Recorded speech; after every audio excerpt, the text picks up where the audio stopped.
नमस्कार, सच बेधड़क देख रहे हैं आप। मैं हूं आपके साथ मानसी जैन। आइए अब आपको सीधे ले चलते हैं उधम सिंह नगर, जहां पर सीएम पुष्कर सिंह धामी होली मिलन समारोह में शिरकत करने पहुंचे हैं। क्या कुछ कह रहे हैं सीएम, आइए सुनते हैं।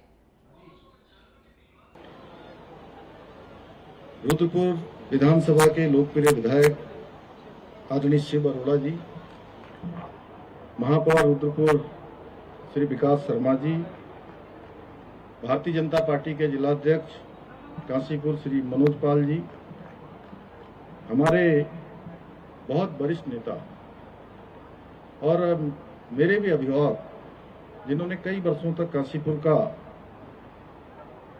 प्रतिनिधित्व किया है, पूर्व विधायक आदरणीय हरभजन सिंह चीमा जी, हमारे यहाँ के स्थानीय निवासी और प्रदेश महामंत्री रहे श्री खिलेंद्र चौधरी जी, श्री गुंजन सुखीजा जी, श्रीमती उषा चौधरी जी, श्री मुकेश कुमार जी, श्री शंकर कोरंगा जी, डॉक्टर अनिल डब्बू जी, श्री मंजीत सिंह जी, श्रीमती सायरा बानो जी, डॉक्टर पूर्व विधायक डॉक्टर शैलेंद्र मोहन सिंगल जी, गुरविंदर सिंह चंडोक जी, श्रीमती चंद्र प्रभा जी, राजेश कुमार जी हमारे बाजपुर क्षेत्र के प्रत्याशी भी रहे, लगातार वहां पर सक्रियता से काम करते हैं, ब्रह्म प्रकाश गोयल जी, राम मल्होत्रा जी, श्रीमती मुक्ता सिंह जी, सतीश सुख जी, नगर पंचायत अध्यक्ष गुलर घोष, श्री सुखदेव सिंह नामधारी जी, राम मल्होत्रा जी, सीमा चौहान जी, प्रीति नागर जी, मंजू यादव जी, अनेक। अब मैं सबका नाम लूंगा तो मुझे लगता है श्रीमती बाली जी हमारी, जिन्होंने यहाँ पर जो है आज सह आयोजक के नाते इस आयोजन को चार चांद लगाने का काम किया है, और अनेक हमारे पूरी विक्की जी, पूरे चैम्बर्स की पूरी टीम बैठी हुई है वहाँ पर। अब मैं हमारे बाके भाई से लेकर विक्की जी से लेकर तमाम हमारे सारे मित्र, छाबड़ा जी, कुंदन जी, खुराना जी, अब मैं सोच रहा हूं मैं किसी का नाम भूल जाऊंगा तो फिर कहीं बुरा न मानो, होली है। क्यों रवि, ठीक है ना? मंजीत सिंह जी और हमारे राजदीपिका जी, अब आप कह रही होंगी मेरा नाम नहीं लिया अब सुरेंद्र जी, चलिए अब इधर से दिख नहीं रहा ना कुछ, कहीं ये आगे कैमरे वाले लग गए, हमारे मीडिया के मित्र आ गए हैं सारे, तो उधर भी बड़ी टीम आई है हमारी, देखिए सुरेंद्र जी के नेतृत्व में, और पीछे से लेकर आगे तक एक बार मेरा सबको प्रणाम। आप सबने मेरा बहुत स्वागत किया, हमारे मीडिया के मित्रों का भी सबका बहुत अभिनंदन, और कलाकारों में अभी आलोक जी का आप सुंदर भजन सुन रहे थे, और यहाँ की हमारी सुप्रसिद्ध जोड़ी पूरे कुमाऊं में, पूरे उत्तराखंड में और पूरे देश में इनको बुलाते हैं, दोनों एक बार यहाँ आ जाओ, ये गोविंद दिगारी और खुशी दिगारी, एक बार इनके लिए ताली बजा दीजिए। देखिए मैं पूरे देश में उत्तराखंड के कार्यक्रमों में कहीं भी जाता हूँ तो इनका वहां पर लोग इनकी प्रस्तुति चाहते हैं। ऐसे आए हुए हमारे अन्य भी कलाकार मिस्टर जी, और सबका नाम कौन कौन आए आप दे देंगे तो मैं सबका नाम यहाँ से बोल दूंगा। इंदर आर्या, अभी इंदर आर्या भी, सभी मेरे कलाकार बंधु जो यहाँ पर इस शानदार आयोजन में आए हैं, मैं सबसे पहले तो आप सभी को प्रेम, अपनत्व, स्नेह की प्रतीक इस रंगोत्सव की मैं आप सबको बधाई देता हूँ, शुभकामनाएं देता हूँ, और भगवान से प्रार्थना करता हूँ कि होली के रंगों की तरह आपके जीवन में निरंतर उत्साह बना रहे, अनवरत रूप से आप चलते रहें, आपके कदम रुके नहीं, आप स्वस्थ रहें, और खुशियां आपके जीवन में हमेशा बनी रहे। ये मेरा सौभाग्य है कि आज मुझे होली महोत्सव के माध्यम से आप सभी के बीच आकर इस पावन पर्व पर आप सबके बीच में आने का शुभ अवसर प्राप्त हुआ है, और सच में काशीपुर से मेरा बड़ा रिश्ता है। मैं यहाँ की एक एक गली को जानता हूँ, जैसे शिवजी रुद्रपुर की गलियां हैं वैसे काशीपुर की भी हर गली में गया हूं मैं और हर एक घर से मेरा नाता है यहाँ, हर एक परिवार से। और बहुत लंबा कालखंड यहाँ काशीपुर में मेरा बीता है और बचपन से मैं यहाँ आता जाता रहा हूँ। और यहाँ के काफी सारे, अभी जैसे हमारे मिठाई वाले आए थे, कुंदन वाले आए थे। यहाँ पर गुप्ता जी की पान की दुकान होती थी बगल में, घर से बाहर निकलते थे जब यहाँ से नगर निगम से इधर को सामने जब चौराहे की तरफ जाते हैं ना, मुख्य चौराहे की तरफ, हटाया तो नहीं है अभी तक भी उसको। तो हमारे नगर निगम वहाँ रुद्रपुर में एक हमारा वहाँ पर रस्तोगी जी थे, उनको अच्छी दुकान दे दी ना आप लोगों ने भी, शिव जी दे दी, मेयर साहब दे दी ना। चलिए, तो ऐसे ही काशीपुर में भी सभी लोगों से बड़ा जुड़ाव रहा है। और होली के अवसर पर आज मैं पहली बार देख रहा हूं आप सबके चेहरों पर ये खुशियां देखकर सच में मेरा मन प्रसन्न हो गया आज। और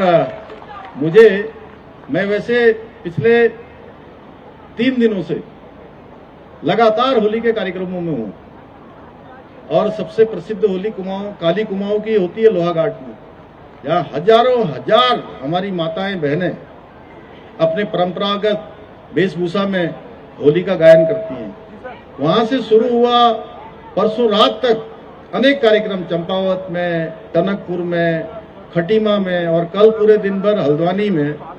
फिर मेरी माताजी ने भी कल आयोजन किया था गांव में, तो वह भी बड़ा शानदार था। और लंबे समय बाद मुझे इस सारी औपचारिकताओं को थोड़ा किनारे करके सीधे सीधे आप सबके बीच में इस त्योहार में मिलने का अवसर हो रहा है।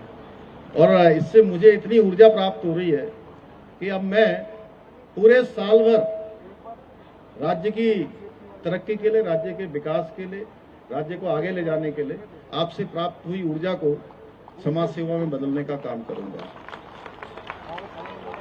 और आज के इस महोत्सव के सफल आयोजन के लिए मैं पूरे आयोजक मंडल को, बाली जी को, हमारे विधायक जी को, यहाँ की नगर निगम की पूरी टीम को मैं बहुत बधाई देता हूँ। और अपनी बहनों का मैं विशेष रूप से बहुत आपको मैं प्रणाम करता हूँ, नमन। आप फोटो अभी खींचेंगे, इधर आइए, आप आगे आइए, इधर को आइए, इनको फोटो खिंचानी है इधर। अरे ला दो, कोई बात नहीं, ले आओ। अभी होली खेलनी, लेकिन अकेले आना आप भाइयों बहनों, ये आयोजन केवल एक होली का आयोजन नहीं है कि गाना बजाना हुआ, यहाँ पर थोड़ा नाच गाना हुआ, इतने भर से काम नहीं चलेगा।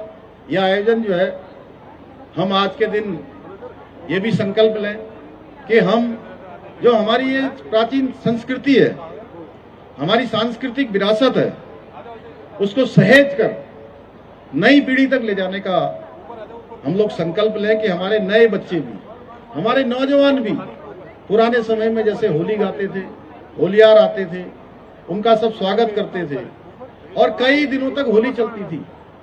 ये हमारी परंपरा है, हमारी संस्कृति है, इसको सहेज कर रखने का काम भी हम सबका है। और ये काम यहाँ पर इस बार ये नए तरीके से शुरू हुआ है, इसके लिए मैं बहुत पूरी टीम को बधाई देता हूँ। मुझे प्रसन्नता है कि आज के आयोजन में हमारी बहनें, हमारी मातृशक्ति, हमारे इधर से नारे लगाने वाले युवा नौजवान बड़ी संख्या में आज यहाँ पधारे हैं। और सबसे बड़ी बात, आज मुझे काशीपुर में मुझे आज पूरी तरह से मिनी इंडिया यहाँ पर दिखाई दे रहा है। हर समाज यहाँ पर दिखाई दे रहा है। उधर इधर हमारे इतने सारे हैं पगड़ी धारक, हमारे सारे बंधु, सब बड़ी टीम, इधर हमारी दूसरी टीम, पीछे की तरफ दूसरी टीम। उसी प्रकार मंच भी सजाया गया है। मंच में भी पहले इधर का गायन, फिर सुदूर उधर का गायन, फिर मिथिला का गायन, अनेक प्रकार के, ये होली भी जो है जैसे होती कई प्रकार की, तो इसमें सब मिल जाते हैं। वैसे ही होली में सच में हम सब लोग कई बार बहुत साल भर एक दूसरे से मिल नहीं पाते हैं। कई बार हमारे काम करते करते साथ में जैसे बर्तन खटकते हैं वैसे खटखटाहट भी हो जाती है, थोड़ी न्यूनता भी आ जाती है, कभी कुछ कमी भी रह जाती है। लेकिन होली एक ऐसा त्योहार है जो सबको विस्तार देता है, सबको मिलाने का एक माध्यम होता है, और सारे कष्ट भूलकर, सारी एक दूसरे से मत भिन्नता भूलकर एक दूसरे से मिलने का त्योहार है। और इसमें कोई छोटा नहीं, कोई बड़ा नहीं, कोई भेद नहीं, ये सबको एक रस करने का, ये सबको समरस करने का भी त्योहार है। और सच में मैं कहूं कि सामाजिक जो ताना बाना है, उस ताने बाने को और मजबूती देना और प्रगाढ़ता देना, संबंधों को और गहराई देने का कोई त्योहार है तो हमारा ये पावन पर्व रंगोत्सव होली का त्योहार है। भाइयों बहनों, ये हमें यह भी याद दिलाता है कि जीवन की सच्ची खुशियां अगर किसी में है तो वो अपनापन बढ़ाने में है। वो कहते हैं ना कि यदि हम ही हम हैं तो क्या हम हैं, यदि हम ही हम हैं तो क्या हम हैं। मैं मजा नहीं कहूंगा, मैं कहूंगा आनंद। मजा तो सजा हो जाता है, बुरा न मानो होली है। कहते आनंद तब है जब तुम भी हो और हम भी हो। ममता जी आप ही बोलिए जोर से, आपकी आवाज आ रही है मुझे। हम भी हैं और तुम भी है, हम भी हैं और तुम भी हो, तब जो है ये होली भी है और होली के साथ साथ समाज भी है। और मुझे तो सच में आज याद आ रहा है कि बचपन में जीवन थोड़ा मेरा अभाव में कटा है, परेशानियों में रहा है बहुत। मैंने जो एक सामान्य परिवार में जितने प्रकार की परेशानियां होती हैं उन सबको देखा है। इसलिए होली में चूंकि बहुत पैसे खर्च नहीं होते थे, और क्योंकि हम लोग रंग कम खेलते थे अंकल जी, हमारे यहाँ तो जो है वो गांव में बहुत प्रकार का कीचड़ इकट्ठा कर देते थे, कीचड़ इकट्ठा करके फिर मारते थे ऐसे। तो उस प्रकार की होली खेलते थे और पूरी दिन भर जो है 12 बजे होली खत्म हो जाती थी और हम लोगों की होली शाम को 4 बजे तक चलती थी। उसके बाद नहर में नहाने चले जाते थे। और जो घर में पकवान गुजिया उजिया बहुत कम होती थी उस समय में, मैं ये बात आज से 30-35 साल पहले की बता रहा हूँ। वो आलू के चिप्स बनते थे, आजकल तो बहुत प्रकार के चिप्स खाते भी नहीं है लोग, लेकिन जो है वो तब जो है चिप्स बना के ना आलू के, बाकी भाई आपकी फैक्ट्री में तो नए नए चीजें बनती हैं, लेकिन वहां पर जो है वो चाकू से या उससे काट के बाद में जो है वो दूसरी वाली छोटी वाली मशीन आई, क्या बोलते हैं उसको, वो छोटी जो हाथ से बनाते हैं ऐसे डाल के उसको तो बड़ा इंतजार रहता था कि होली आएगी और ये सब खाने को मिलेगा है। लोगों के साथ होलियार आते थे हमारे यहाँ, गांव में घर घर जाते थे, 3-4-5 दिनों तक लगातार घूमते रहते थे। अभी जो कहते मतवा लोग क्या व्यापारी आयो शहर में, यही था हाँ? जोगी आयो, हाँ जोगी आयो शहर में। तो ये रंगों का तो उत्साह होता ही था, लेकिन इसके अलावा जो अन्य चीजें होती थी उसका अलग से उत्साह होता था। और आज भी मुझे वो सारा नजारा इस प्रांगण में दिखाई दे रहा है। रंगों के साथ साथ आप सबको जो मिलकर यहाँ पर जो आप रंग बिखेर रहे हैं। और पहले के समय में तो ढोल दमाऊ बजते थे, ढोल दमाऊ की गूंज उठती थी, घुड़के बजते थे, ढोलक बजती थी, मजीरा बजता था। कल भी मैं हल्द्वानी में था तो मैंने देखा मजीरा बज रहा है, ढोल बज रहा है। आप लोगों के बाद दूसरी होली में चला गया था मैं, तो वहां मैं भी अपने को रोक नहीं पाया। थोड़ी देर मैंने भी उनके साथ मजीरा बजाया, ढोल भी बजाया।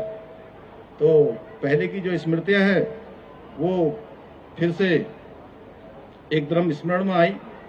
और आज इस महोत्सव में भी वही मुझे एकता दिखाई दे रही है, आपस में प्रेम दिखाई दे रहा है। सच में आपसी भाईचारा देखकर मेरा मन प्रफुल्लित है आज आप सबको देखकर यहाँ पर, और मैं शब्दों में बयान नहीं कर सकता कितनी खुशी हो रही है। और जब मैं अपनी माताओं को देखता हूँ, बहनों को देखता हूँ, अपने नौजवान युवा साथियों को देखता हूँ, तो सच में उनको जब मैं इस प्रकार से अपने सांस्कृतिक पर्वों पर एक साथ देखता हूँ, एक साथ मनाते हुए देखता हूँ, तो मेरा विश्वास दृढ़ हो जाता है कि जो हमारी सांस्कृतिक जड़ें हैं वो आज भी बहुत गहरी हैं और वो पीढ़ी दर पीढ़ी आगे बढ़ रही हैं। बदलते समय में भी, जब आज आधुनिकता का दौर आ गया है, इस आधुनिकता के दौर में भी आज हमारे युवा, हमारी माताएं बहनें अपनी संस्कृति को बढ़ाने के लिए लगातार काम कर रहे हैं। ये खत्म नहीं हो रही है, बल्कि नई पीढ़ी तक पहुंच रही है। भाइयों बहनों, ये पर्व हमारे केवल उत्सव एवं परंपराएं नहीं है, ये हमारी पहचान है और हमें अपनी मिट्टी से जोड़कर रखते हैं, अपनी संस्कृति से जोड़कर रखते हैं। और जो भी समाज अपनी मिट्टी से कट गया, अपनी जड़ों से हट गया, तो समाज का विस्तार नहीं होता है। इसलिए हमें जीवन में आगे बढ़ने के लिए भी अपनी जड़ों से जुड़ना बहुत जरूरी है। केवल औपचारिकता के लिए नहीं, बिल्कुल गहराई से। और कोई भी काम करिए तो पूरे मन से करिए, पूरे मन से, हाफ हार्टेड नहीं, पूरे मन से। यहाँ पर बिल्कुल खुल के होली भी खेलिए, एक दूसरे से गले भी मिलिए, क्योंकि होता वही है। अभी वो कह रहे थे ना, होए वही जो राम रचि राखा। और मैं ऐसा मानता हूं कि दाता तो केवल विधाता है, उसकी मर्जी के बिना एक पत्ता भी नहीं हिल सकता, एक कण भी इधर से उधर नहीं हो सकता। भाइयों बहनों, इसको अन्यथा मत लेना। इसलिए हम लोग जो समाज के क्षेत्र में काम करते हैं, वो अपनी चिंता नहीं करते, अपनी चिंता नहीं करते। वो तो अपना सर्वस्व लगाकर समाज की सेवा करते हैं और 99% नहीं, 101% करने की कोशिश करते हैं। और मैं ये भी कह सकता हूँ, कई बार लोग कहते हैं, अरे भाई अभी यहाँ थे, अभी वहां थे, अभी यहाँ थे, अरे क्यों इतना रिस्क लेते हो, क्यों इतनी भागदौड़ करते हो।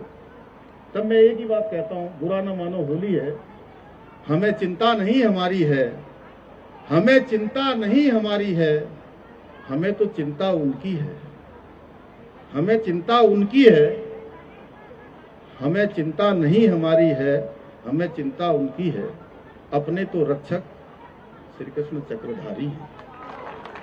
उनकी कृपा के बिना कुछ हो ही नहीं सकता, और उनकी कृपा होती है तो बड़े बड़े कठिन रास्ते भी पार हो जाते हैं। भाइयों बहनों, आज हमारे प्रधानमंत्री जी के नेतृत्व में हमारी जो परंपराएं हैं, हमारी जो सांस्कृतिक धरोहरें हैं, जो हमारी विरासत है, उसको आज लगातार आगे बढ़ाने का काम देश के अंदर हो रहा है। आज पूरी दुनिया अगर भारत का यशगान कर रही है तो उसके पीछे भारत की सांस्कृतिक विरासत है जो लगातार आगे बढ़ रही है। और ऐसे समय में हम सब की जिम्मेदारी बढ़ जाती है, हमारा दायित्व तो बढ़ जाता है कि हम अपनी लोक संस्कृति को केवल उत्सवों तक सीमित न रखें, बल्कि उसे अपने जीवन का हिस्सा बनाएं।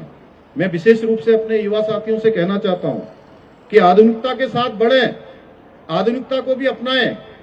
आज साइंस एंड टेक्नोलॉजी का जमाना है, आज एआई का जमाना है, आज लगातार दुनिया आगे बढ़ रही है, ज्ञान विज्ञान आगे बढ़ रहा है, लेकिन इसके साथ साथ आगे बढ़ते हुए अपनी जड़ों से भी जुड़ाव रखें।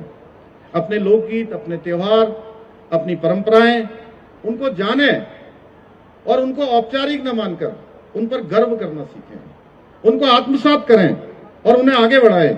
क्योंकि जो अपनी समाज संस्कृति को संजोकर चलते हैं, वही सच्चे अर्थों में मजबूत भी बनते हैं और समृद्ध भी बनते हैं। हर प्रकार से उनको मजबूती मिलती है। भाइयों बहनों, आज त्योहार का अवसर है, इतनी बड़ी संख्या में आए तो काशीपुर शहर के लिए, काशीपुर के आसपास के क्षेत्रों के लिए अनेक प्रयास हमारी सरकार कर रही है। पूरी निष्ठा के साथ हमारा प्रयास है कि विकास केवल कागजों तक सीमित न रहे, बल्कि जमीन पर दिखाई दे, उसका लाभ हर एक नागरिक को मिले। इस दिशा में हमने काशीपुर में 133 एकड़ क्षेत्र में इलेक्ट्रॉनिक मैन्युफैक्चरिंग क्लस्टर पार्क विकसित करने का काम आगे बढ़ाया है। इसमें 16 औद्योगिक इकाइयों का आवंटन हो चुका है, जो आने वाले समय में युवाओं के लिए बड़े पैमाने पर रोजगार का सृजन करेगा। इस क्षेत्र के लोगों को अनेक विकास के कार्यों से जुड़ने का अवसर प्रदान करेगा। इसी प्रकार काशीपुर रामनगर 4 लेन में उन्नत करने के लिए भी 494 करोड़ रुपए से अधिक की धनराशि स्वीकृत कर दी गई है। साथ ही 3 किलोमीटर लंबा मिनी बाईपास भी प्रारंभ हो चुका है। अभी यहाँ पर आरटीओ का कार्यालय खुला था पिछले वर्ष, आप सबके उपस्थिति में उसका लोकार्पण यहाँ पर उस कार्यालय का किया जा चुका है। इसी प्रकार 7 करोड़ रुपए से भी अधिक की लागत से काशीपुर, हरिद्वार और ऋषिकेश में ऑटोमेटिक ड्राइविंग टेस्ट ट्रैक की सुविधा भी शुरू की गई है। मुझे बताते हुए विशेष प्रसन्नता हो रही है कि 1950 करोड़ रुपए की एक बड़ी फंडिंग से काशीपुर में पेयजल, सीवरेज, सड़क सुधार और सीवरेज ट्रीटमेंट प्लांट जैसे महत्वपूर्ण कार्य तेजी से आगे बढ़ाए जा रहे हैं। हमारा लक्ष्य है कि मूलभूत सुविधाओं के मामले में काशीपुर किसी भी अन्य क्षेत्र से पीछे न रहे, क्योंकि काशीपुर हमारा पूरे देवभूमि उत्तराखंड का प्रमुख द्वार है। इतना ही नहीं, रोजगार और उद्योग को बढ़ावा देने के लिए 1100 करोड़ रुपए की औद्योगिक हब परियोजना तथा 100 करोड़ रुपए की अरोमा पार्क परियोजना पर भी कार्य चल रहा है, जिससे स्थानीय अर्थव्यवस्था को नई गति मिलेगी। साथ ही शहर में बहुमंजिला पार्किंग और नए तहसील कार्यालय का निर्माण कार्य भी जारी है। इसके साथ साथ यहाँ के प्रमुख मंदिर, अभी चैती मेला हमारा प्रारंभ ही होने वाला होगा, तो हमारी सरकार द्वारा चैती मंदिर को मानसखंड मंदिर कॉरिडोर से जोड़कर एक प्रमुख सांस्कृतिक एवं आध्यात्मिक केंद्र में विकसित करने की दिशा में भी कार्य किया जा रहा है। और इसके कंसल्टेंसी का टेंडर भी संपन्न हो चुका है, क्योंकि हमारा लक्ष्य है कि काशीपुर आस्था और श्रद्धा की नगरी के रूप में भी अपनी विशिष्ट पहचान बनाए। जैसे यहाँ औद्योगिक क्षेत्र में यहाँ की पहचान बनी है।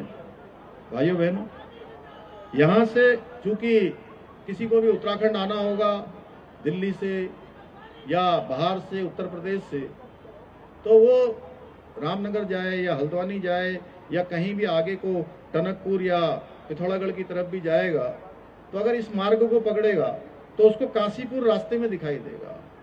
इसलिए यहाँ की गरिमा, यहाँ की स्वच्छता, यहाँ की सांस्कृतिक भव्यता वो अपने साथ लेकर जाए, एक अच्छा अनुभव वो हमारे काशीपुर का और देवभूमि उत्तराखंड का लेकर जाए। इसलिए हम इस दिशा में लगातार काम कर रहे हैं। मुझे पूरा विश्वास है कि आप सभी का साथ एवं आशीर्वाद हमें आगे भी इसी प्रकार प्राप्त होता रहेगा। हम सभी मिलकर काशीपुर को एक समृद्ध, स्वच्छ और एक विकसित नगर बनाने के लिए जो हमारा विकल्प रही संकल्प है, उसको पूरा करने में अवश्य सफल होंगे। इसी विश्वास के साथ मैं एक बार पुनः आप सभी को होली की हार्दिक बधाई देता हूं, शुभकामनाएं देता हूं। और चूंकि वैसे मैंने कहा था कि आज बहुत ज्यादा राजनीतिक बात तो नहीं करूंगा, लेकिन ये थोड़ी सी बातें मैंने यहाँ पर रखने का प्रयास किया है आपके सामने। मैं गिनाऊं तो इसमें बहुत घंटे लग जाएंगे, इतना सुंदर सांस्कृतिक आयोजन हो रहा है। लेकिन भाइयों बहनों, आज जब हम ये सब काम कर रहे हैं हमारे प्रधानमंत्री जी के मार्गदर्शन में, उनकी प्रेरणा से, तो आपने देखा होगा अनेक प्रकार के नए नए हमने फैसले लिए हैं, ऐतिहासिक निर्णय लिए हैं। राज्य को नवाचार के मामले में, राज्य को विकास के मामले में तेज गति से जो गाइडलाइंस हैं भारत सरकार की, उस गाइडलाइंस में काम करने के कारण से हमको अनेक क्षेत्रों में आज भारत सरकार के स्तर पर, नीति आयोग के स्तर पर लगातार हमको प्रोत्साहन मिल रहा है। जहां एसडीजी इंडेक्स में हम पहले स्थान पर आए हैं पूरे देश के अंदर 23 और 24 के सतत विकास के लक्ष्यों को प्राप्त करने में, वहीं निर्यात तैयारी सूचकांक, उसमें भी हम अपने जैसे राज्यों की श्रेणी में पहले स्थान पर आए हैं।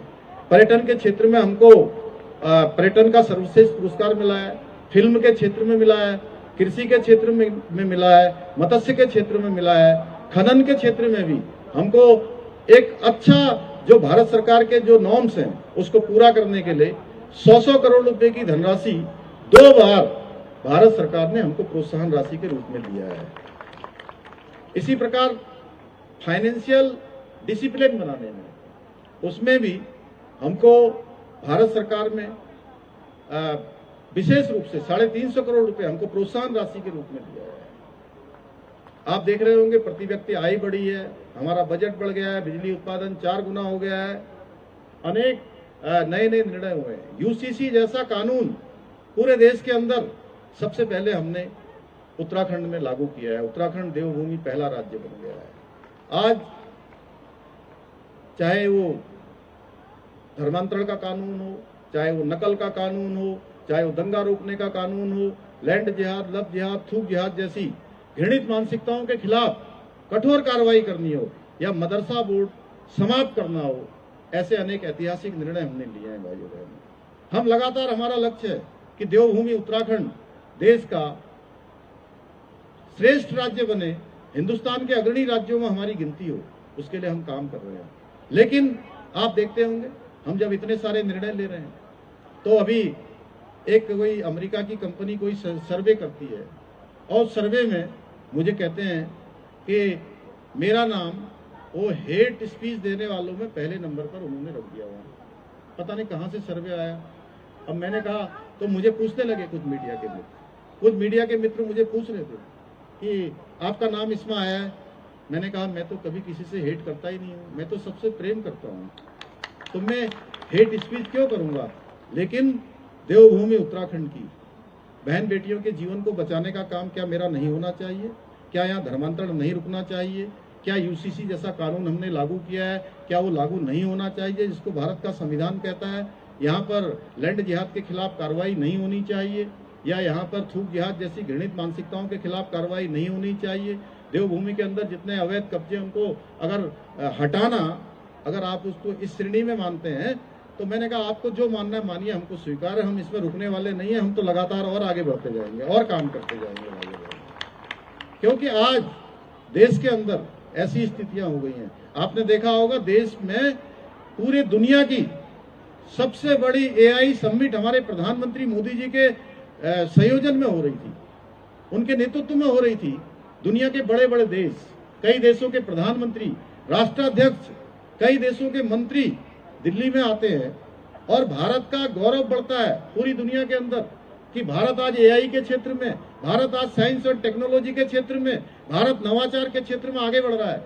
आपने देखा, एक राजनीतिक दल जिसने इस देश की सत्ता पर 60 सालों से अधिक वर्षों तक काम किया, अब जनता उनको लगातार बाहर का रास्ता दिखा रही है, बाहर का दरवाजा दिखा रही है, उनको बाहर कर रही है। तो आज वो देश की कीमत पर देश को बदनाम करने के लिए, देश के मान सम्मान और स्वाभिमान से उनको कोई लेना देना नहीं होता है। किस प्रकार से नग्न अवस्था में वहां पर प्रदर्शन करते हैं, देश को शर्मसार करने का काम करते हैं।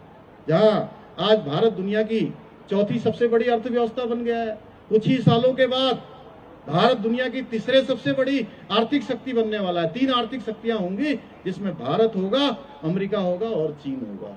भाइयों बहनों, हम इस गति से आगे बढ़ रहे हैं आज, लेकिन इनको ये हजम नहीं हो पा रहा है। इसी प्रकार हम देवभूमि में कोई भी काम करते हैं तो इनके पेट में दर्द होना शुरू हो जाता है। लेकिन मैं होली के अवसर पर मैंने कहा कि ये कहना नहीं चाहता था, लेकिन मैं उनसे भी कहता हूँ, बुरा ना मानो, होली है, अब स्वीकार कर लीजिए जो है। तो मैं आप सबका बहुत धन्यवाद करता हूँ, आप सबको बहुत बधाई देता हूँ, शुभकामनाएं देता हूँ और अपनी बात को समाप्त करता हूँ। धन्यवाद। तस्वीरें आप देख रहे हैं उत्तराखंड के उधम सिंह नगर से, जहां पर होली मिलन समारोह का आयोजन किया गया है और इस कार्यक्रम में शिरकत करने के लिए मुख्यमंत्री पुष्कर सिंह धामी भी पहुंचे और इस दौरान उन्होंने संबोधन भी दिया। चलिए अब बढ़ते हैं खबरों की ओर। देहरादून से खबर है, जहां उत्तराखंड विधानसभा का बजट सत्र गैरसैंण स्थित बराड़ी सैंड विधानसभा परिसर में 9 मार्च से 13 मार्च तक आयोजित किया जाएगा। आगामी 2027 विधानसभा चुनावों को देखते हुए इस वर्ष का बजट विशेष महत्व रखता है। माना जा रहा है कि सरकार इस बजट में महिलाओं, किसानों, युवाओं और आम जन से जुड़े मुद्दों पर खास फोकस करेगी। प्रदेश के संसदीय कार्य मंत्री सुबोध उनियाल ने कहा कि गैरसैंण में बजट सत्र का आयोजन जनसभाओं के अनुरूप किया जाएगा। आपको बता दें कि जानकारी दी गई है कि इस बार परंपरा से हटकर राज्यपाल के अभिभाषण वाले दिन यानी कि 9 मार्च को ही वर्ष 2026-27 का बजट सदन के पटल पर रखा जाएगा। तो बजट को लेकर जो है तैयारियां शुरू की जा रही हैं और जनहित में महत्वपूर्ण इस दौरान जो है बजट में ध्यान रखा जाएगा। इसमें महिलाओं और युवाओं का भी विशेषकर ध्यान दिया जाएगा। अभी विधानसभा अध्यक्ष जी से विस्तृत वार्ता की गई है। सत्र को सुचारू रूप से चलाने को लेकर के जो निश्चित रूप से बजट सत्र जो कि पहली बार इस बार गैरसैंण में बजट सत्र का लाया जा रहा है और ये जन भावना का सम्मान भी है। और जन भावना के सम्मान के साथ साथ ये चुनावी वर्ष होने के कारण इस बजट में गरीब, युवा, महिला और किसानों पर को समर्पित ये बजट होगा, जिसमें राज्य के नौजवानों को किस तरह उद्यमी के रूप में, महिलाओं को किस तरह उद्यमी के रूप में स्थापित किया जा सके और किसान को समृद्ध करते हुए गरीबी उन्मूलन के कार्यक्रमों पर अगली खबर भी देहरादून से है, जहां पर उत्साह और उमंग के पर्व होली को लेकर लोगों में खासा उत्साह देखने को मिल रहा है। राजधानी देहरादून में पूर्व मुख्यमंत्री त्रिवेंद्र सिंह रावत के आवास पर रंगों की जमकर बरसात हुई और समर्थकों व स्थानीय लोगों के साथ उन्होंने पारंपरिक अंदाज में होली खेली। इस मौके पर त्रिवेंद्र सिंह रावत ने कहा कि उत्तराखंड की समृद्ध परंपरा रही है कि यहाँ हर त्योहार को आपसी भाईचारे और मिलजुल कर धूमधाम से मनाया जाता है। उन्होंने कहा कि जिस तरह बसंत ऋतु में पेड़ पौधों में नई कलियां खिलती हैं और प्रकृति नवजीवन का संदेश देती है, उसी प्रकार होली का ये पर्व भी लोगों के जीवन में नई ऊर्जा, उल्लास और खुशहाली लेकर आए हैं। आपको बहुत बधाई। और हमारे उत्तराखंड की एक परंपरा रही है, जब हम होली का त्यौहार मनाते हैं तो बहुत खुशी के साथ, ऊर्जा के साथ, जोश के साथ हम इस त्यौहार को मनाते हैं। तब प्रेम बांटने, केवल प्रेम और प्रेम। तो मैं चाहता हूँ कि होली का ये त्यौहार हम लोग उसी तरह जो हमारा पारंपरिक स्वरूप है, तो होली की सबको बहुत बधाई। सोशल मीडिया पर एक महिला के विवादित बयान ने तहलका मचा दिया है। महिला ने कहा कि ये देश सिर्फ हिंदुओं का है और मुसलमान यहाँ केवल किराएदार हैं। इसके साथ ही दिल्ली देहरादून नेशनल हाईवे पर ये सड़क मुसलमानों के लिए नहीं लिखा जाने का मामला भी सामने आया है। घटना के बाद पुलिस ने तुरंत केस दर्ज कर जांच शुरू कर दी है। सोशल मीडिया पर इस बयान को लेकर प्रतिक्रियाएं भी सामने आ रही हैं। कुछ लोगों ने इसकी निंदा की है, जबकि कुछ लोग इसका समर्थन कर रहे हैं। ऐसे बयान देश में सांप्रदायिक तनाव बढ़ाने वाले माने जा रहे हैं। उत्तराखंड के पूर्व मुख्यमंत्री त्रिवेंद्र सिंह रावत ने इस पर प्रतिक्रिया देते हुए कहा कि ये कुछ लोगों की सोच हो सकती है, लेकिन देश हम सबका है और ये 140 करोड़ लोगों का देश है। उन्होंने लोगों से ऐसी चीजों से दूर रहने और सकारात्मक दृष्टिकोण अपनाने की अपील की है। पूर्व मुख्यमंत्री ने स्पष्ट किया कि देश सभी नागरिकों का है और इस प्रकार के बयान समाज में विभाजन पैदा कर सकते हैं। हमारा है, हम कुछ भी कर सकते हैं, पर मुस्लिम नहीं कर सकता। क्या क्या नहीं कर सकते मुस्लिम? बहुत कुछ नहीं, कुछ भी नहीं कर सकता। वो सिर्फ एक किराएदार है, किराएदार की तरीके से रह सकते हैं यहाँ। ये देश सिर्फ भारतीयों का है, हिंदुस्तानियों का। आपने भारत का संविधान पढ़ा है? पढ़ा है? क्या कहता है भारत का संविधान? हमारे लिए सिर्फ ये देश सनातनियों का है। हम सिर्फ यही मानते हैं। भारत के नागरिक होने के नाते संविधान के प्रति आपकी जिम्मेदारी, सम्मान है? क्या कहता है भारत का संविधान? बताइए।